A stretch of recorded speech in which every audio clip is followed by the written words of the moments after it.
Yeah. Let me begin by saying what an honor it is to be given this speech. Not only as your president, but as a proud citizen of this country we call America. Part of a country that hungers migrated oh so many years ago to practice their religion freely. Part of a country where the ideas of modern democracy were generated.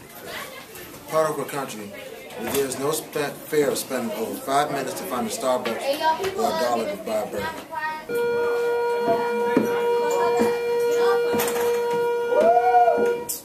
It may seem funny now, but this is a haunting truth.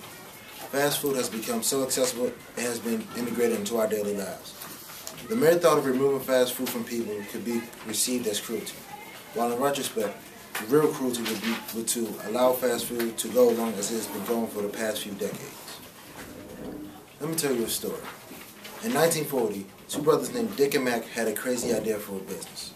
They were going to open a burger and fry joint that provided quality meals and be successful. People told them that they were crazy, that they were stupid, and there was no possible way to be successful selling burgers and fries. They paid no attention to these people, and they just kept working. Their hard work eventually paid off, and the business was successful. Then, in 1961, Ray Kroc, a business partner of the brothers, bought the company, but still kept the ideas the brother founded the company with. This was the story of the founding of McDonald's, the most successful fast food enterprise to date.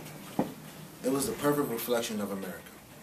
At this point in time, many new inventions and innovations were being established, finding new ways to achieve success.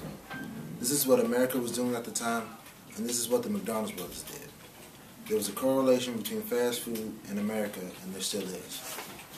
Look at America now. A struggling government, troubling economy, and all-time low. You might look at fast food companies and say, well, hang on a sec. They're not struggling. As a matter of fact, they just even keep making money. Well, you'd be looking at it wrong. It's the internal side of the company that must be considered in this situation. A closer look will allow you to see the truth. The workers in the meatpacking companies constantly put themselves in danger with surreal and hazardous conditions they are forced to work with, like puddles of blood and extreme speed, which usually end up in major lacerations or the loss of a body part, which usually gets mixed with the meat. These companies no longer care for our well-being or a wholesome meal. It's all about profit, no matter the price, even if it's our health. The health problems that fast food companies create are way too cumbersome for our system. To begin with, the number of workers that are injured at a job are way too high, and not all injuries are reported. This alone takes a huge chunk out of the budget. Then, we also have to make allowance for the people that get sick from contaminated meat. There are roughly over 200,000 people hospitalized every day for food poisoning. It must be kept in mind that hospitalization and treatment are both very costly. There are other functions of the healthcare system, Medicare and Medicaid, which assist those without insurance of their own. Healthcare is already handling more than it can take, and these effects of fast food are preventable occurrences that are unnecessary. The most preventive of these is what will soon become the most deadly: obesity. The rate at which people eat fast food will increase the obesity rates, which will consequently increase the number of people with diabetes, stroke, various types of cancer, and sexual infertility. To add this to the list of burdens for healthcare to undertake is a demonstration of a callous heart. We must lighten the load by any means necessary. This goal will be achievable if you help me ensure that fast food restaurants change from their previous agendas and adhere to ours. The way of attacking the fast food industry is by attacking it at the source. The breeding of the animals for these companies is abominable, and it must be addressed. The animals should not be fed by anything that has been processed, and the living conditions of these animals must be sanitary. Making these animals live in their own filth and then making them eat food composed of the same filth is not what I meant by recycling. That filth which makes you sick. That filth is what causes the outbreaks of Salmonella and E. coli. That filth is what causes our children to come home with stomach aches and later on have bloody diarrhea. There must be a line where these companies cannot cross.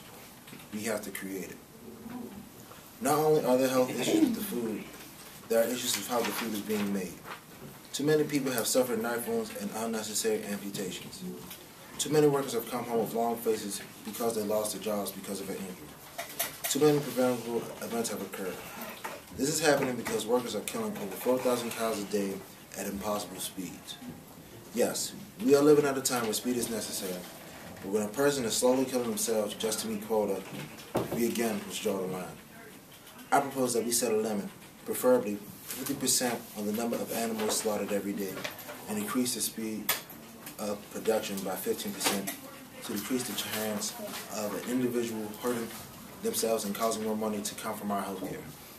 With less work and slower speeds, there should be fewer slaughterhouse mishaps. There's also the giant elephant in the room, obesity. Now, while it's not necessarily the fast food company's job to promote healthy living and give healthy alternatives, there should be a reward for those that actually do. So, an annual review of the company's customers' choices and their advertisements will determine if the company is eligible or not for the incentive. Each company will be rewarded based on their improvement from the previous year, the total possible amount for each company being $1 million. Though this is not mandatory, the hope is that companies eager to get the reward will tweak their menus just enough to offer and hopefully promote a healthy lifestyle. You might be upset or bored because this directly affects you or because it doesn't directly affect you. But this is not about any single person. It's about all of us. It's about the well-being of our country as a whole. It's about upholding the values for which Dick, Mac, and our country was established on, taking care and providing for all. That is what the Madonna brothers were about, and that is what this country is about. Thank you.